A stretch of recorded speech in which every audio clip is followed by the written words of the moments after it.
I'm very fascinated by this world of bourbon. I want people being as excited about the product and why they're drinking it as I am about making it and why I'm making it.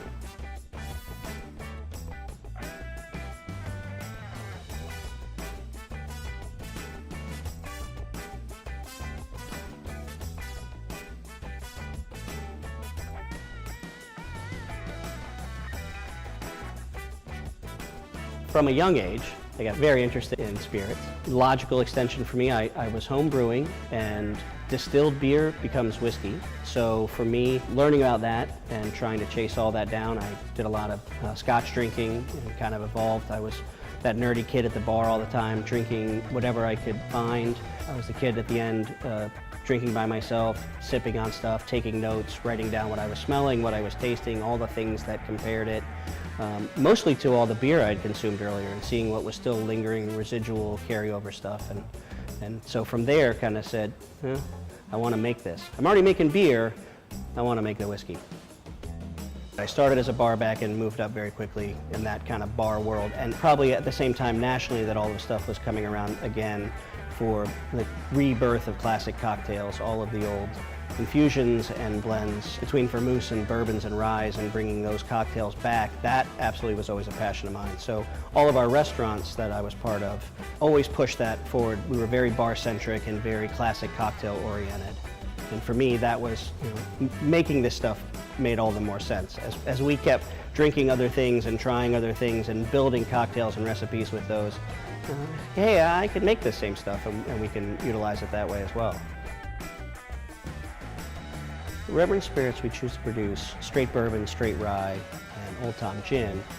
The passion is there for us with the bourbon and the rye. Even the bourbon we make will be very heavily rye influenced. The Old Tom gin, which will also be a rye grain base, will do a slight barrel aging on. I've never been a big fan of clear neutral spirits, so doing some infused botanical gin out of interest for us. Making a straight bourbon and straight rye means that we have at least 2 years of aging in the barrel. And so for 2 years, I'll need something else to occupy my time and have some fun producing. And so we stumbled upon this idea of doing the gin.